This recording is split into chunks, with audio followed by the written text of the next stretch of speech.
Bismillahirrahmanirrahim. Assalamualaikum warahmatullahi wabarakatuh. Ibu, selamat siang Ibu. Siang dok. Perkenalkan, saya Dr. Asia yang berjaga di Klinik Pasundan siang hari ini. Jadi saya akan menangani terkait dengan keluhan Ibu saat ini. Sebelumnya saya izin untuk mencatat identitas Ibu terlebih dahulu ya Bu ya. Ibu, nama lengkapnya siapa? Restu. Restu. Usianya berapa Bu? 20 dok. 20 tahun. Ibu, alamatnya di mana? Jalan Kenari dok. Jalan Kenari. Pekerjaannya saat ini apa Bu? Mahasiswa dok. Oh, masih mahasiswa. Oh, berat teh. Oke teh. Jadi kedatangan teteh di sini, apa keluhan teteh saat ini? Ini dok sakit di bagian betis. Bagian betis teh. Di bagian betis teteh. Sudah berapa lama teh sakitnya? Sudah 1 tahun dok. Kalau boleh tahu dikarenakan apa? Penyebabnya ini karena apa? Apakah teteh karena olahraga atau karena kecelakaan lalu lintas atau bagaimana? Saya nggak tahu dok, tiba-tiba sakit aja kalau misalnya jalan, udah sejak 1 tahun yang lalu. Kira-kira teteh masih ingat nggak pada saat waktu selesai apa gitu, teteh lagi buat apa terus sakitnya itu muncul? Kayaknya saya waktu kecelakaan deh dok. Waktu kecelakaan ya Bu ya? Baik, apakah sebelumnya sudah pernah diobati? Belum dok. Belum pernah ya Bu ya? Selanjutnya, oh berarti sudah 1 tahun ya Bu ya terdapat kesakitan di bagian betis Ibu. Terus apakah terdapat kelemahan juga dan kekakuan saat bergerak Bu? Enggak sih dok, cuman agak sakit aja kalau berjalan. Sakit aja kalau berjalan, berarti nggak parah ya sakitnya ya? Baik. Baik, selanjutnya saya akan melakukan pemeriksaan standar kompetensi dokter umum atau SKDI. Jadi pemeriksaan ini tuh hanya dilakukan oleh dokter umum, bukan ortopedi atau dokter spesialis ya Bu ya. Apakah Ibu bersedia? Iya dok. Baik Ibu. Mangga Ibu untuk berbaring di tempat pemeriksaan.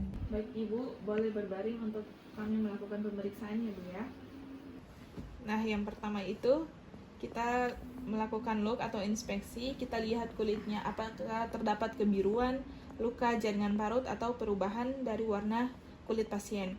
Nah, yang kedua itu kita melihat bentuknya. Apakah terdapat bengkak, dia terlokalisir atau tidak, kemudian benjolan, terdapat massa, apakah terdapat muscle wasting atau kehilangan massa otot. Kemudian kita bandingkan dengan sisi yang sebelahnya. Setelah itu kita lihat apakah ada deformitas atau kelainan, yaitu ada angulasi, rotasi, atau pemendekan.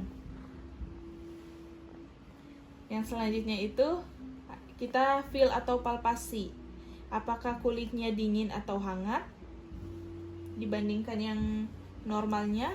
Kemudian apakah dingin yang asimetri. Kemudian apakah terdapat nyeri tekan. Oh, nyeri nggak Bu? Nyeri dok. Iya, nyeri. Selanjutnya kita lihat outline dari tulangnya. Yang pertama itu true length, lakukan pengukuran panjang dari siasis hingga ke bagian atas medial malleolus.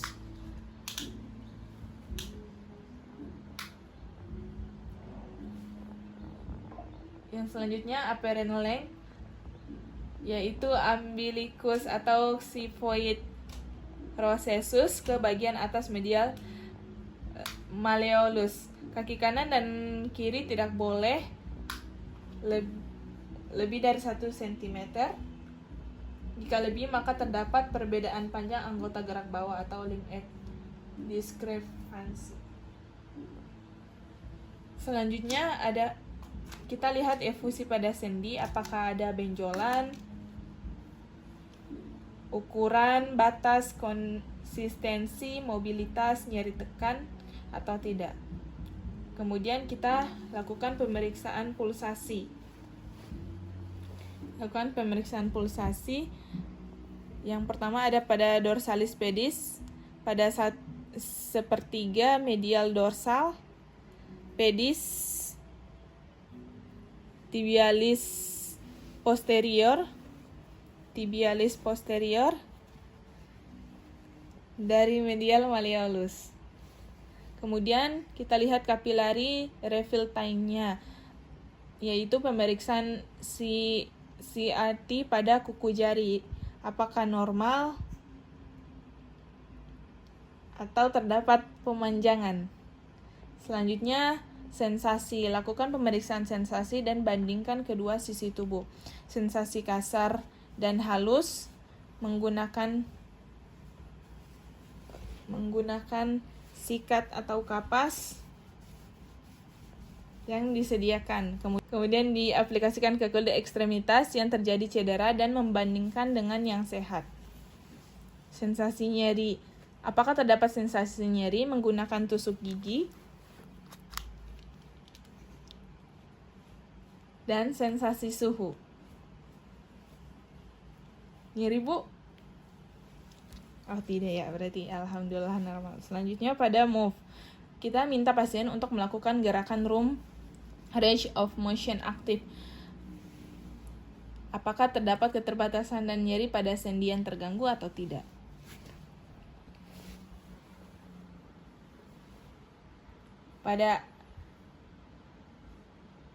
Selanjutnya memeriksa kekuatan otot pada pasien. Yang pertama yaitu M0, tidak terdapat kontraksi. Oh, sakit ya, Bu ya? Yang selanjutnya terdapat sedikit kontraksi namun tidak dapat menyebabkan pergerakan sendi. Selanjutnya tes khusus, yang mana kita lihat nih trauma atau injury, draw test, collateral ligament, meniskus, atau pada ankle Simmons test.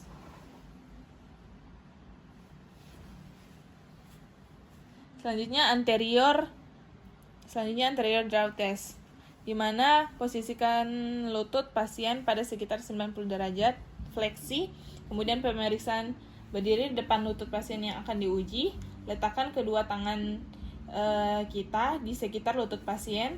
Tangan yang lebih dekat dengan pasien harus menahan bagian belakang betis, sedangkan tangan yang lebih jauh harus menempatkan tangan di bagian bawah paha pasien. Terapkan tekanan anterior ke arah depan secara perlahan. Pada bagian depan tibia pasien, menciptakan gerakan drawer ke depan. Kemudian kita amati sejauh mana tibia dapat digeser ke depan tanpa hambatan. Kemudian hasilnya ini normal, tidak ada pergerakan sendi. Kemudian collateral ligament assessment atau collateral ligament assessment. Nah, di sini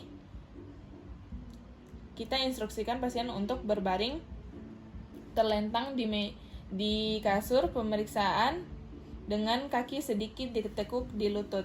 Berdiri di sisi lutut pasien yang akan diuji, posisikan lutut pasien pada sekitar 20-30 derajat fleksi. Kemudian pegang bagian proksimal atas pasien dari pergelangan kaki dengan satu tangan.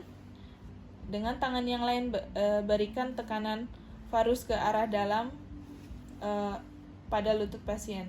Kemudian amati sejauh mana lutut dapat membengkok atau membuka ketika tekanan varus diterapkan. Dan hasilnya yaitu tidak ada nyeri dan tidak ada pergerakan. Selanjutnya medial collateral ligament assessment atau valgus stress test, yang dimana instruksikan pasien untuk berbaring terlentang juga, berdiri di sisi lutut yang akan diuji, kemudian pegang bagian proksimal atau atas dari pergelangan kaki pasien dengan satu tangan. Kemudian dengan tangan yang lain berikan tekanan valgus ke arah luar pada lutut pasien. Amati sejauh mana lutut membengkok atau membuka ketika tekanan valgus diterapkan. Hasilnya tidak ada nyeri dan tidak ada pergerakan. Selanjutnya apply compression test atau apply strain test, di mana instruksikan pasien untuk berbaring tengkurap. Boleh dibalik, Bu. Kemudian lutut fleksi sebesar 90 derajat. Letakkan tangan pemeriksa di kaki untuk Untuk menjaga kaki tetap di tempat, dengan tangan yang lain terapkan tekanan aksial ke bawah pada lutut sambil memutar kaki pasien secara bergantian arah ke eksternal dan ke arah dalam internal.